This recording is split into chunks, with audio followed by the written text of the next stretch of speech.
So maybe don't be a junior developer. Here's the thing, junior developers are inherently risky in every single industry, by the way. This is not unique to software engineering or anything like that. Being new is a risk. My mom recently tried to get a job at Starbucks. This is after decades of working for a very large bank where she worked her way up from secretary all the way into the executive suite. And she wanted to get a little extra money in retirement. So she went to Starbucks. They turned her down. And you might be thinking, what? Well, if you can do that job, then why wouldn't they hire you at Starbucks? If I walked into Starbucks right now, being an engineering manager, being a senior software engineer, having nearly a decade of experience working in software and managing teams of people, do you think they would just look at me and say, yeah, you're hired? Have you ever made coffee before? No. What do you know about coffee? Not much. I know how to order it. Do you think that they're going to feel comfortable taking a chance on me?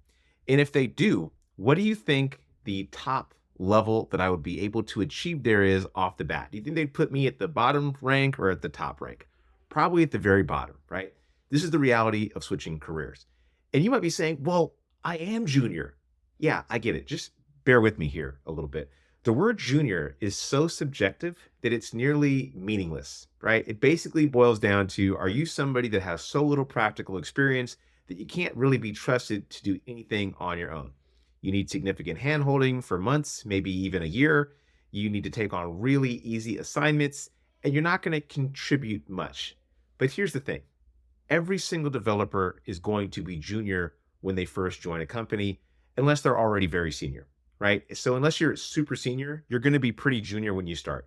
And if you're going to a new tech stack or just doing something very different, you're probably going to be a little more on the junior side, even if you have years of experience. So I don't think that you need to be like a mid-level developer to be a safe hire, even though this is what companies essentially want nowadays.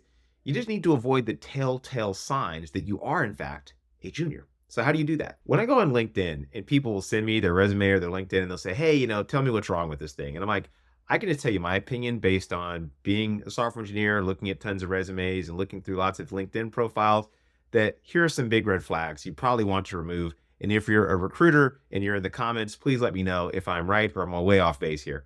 But I look at these things as red flags saying, I'm a junior, I'm aspiring, I'm learning. I want to be the thing that you are hiring me for. Would you hire a junior dentist or a junior heart doctor?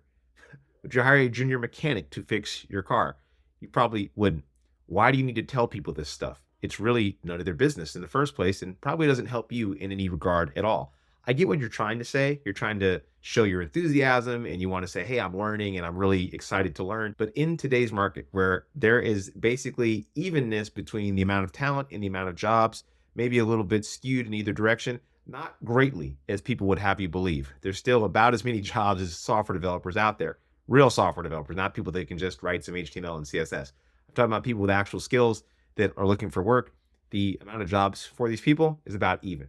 So because this is about even and it's not greatly skewed where the number of jobs is so disproportionate to the number of developers that are out there, no one really wants to take a chance on you like they did back in the pandemic hiring spree. That was a really brief amount of time when you had so many jobs out there and so few developers that people would just pay whatever and take whoever just to keep the lights on and keep the money coming in, right? Those times are over. They probably won't come back. I hope they don't come back under a pandemic again. Hopefully they come back under different conditions.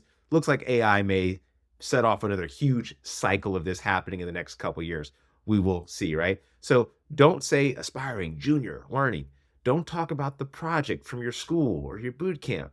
Talk about the app or the website that you're launching. So yeah, you need to have a side project. There's tons of tutorials out there. I have videos on this, articles on this kind of stuff. Make a side project, potentially turn it into a side business, create an LLC, hire yourself, put your job title as software engineer. Voila, now you have some actual experience. Use strong language about your experience. Instead of saying, I made a full stack app using the MERN stack, say I migrated a JavaScript app to TypeScript to improve developer experience and type safety and velocity, which improved by X%. It can be quantitative, it can be qualitative, meaning either you have some hard metrics like you improve the site experience and the load time by X amount of seconds, or you allow developers to confidently work faster by having a suite of tests that tested the most critical paths in your app. Who are those developers you're talking about? They could just be you. Does it really matter? If you're working at a startup where you're getting paid and there's only two developers on the team, does that make it any different than working for yourself on a team of one?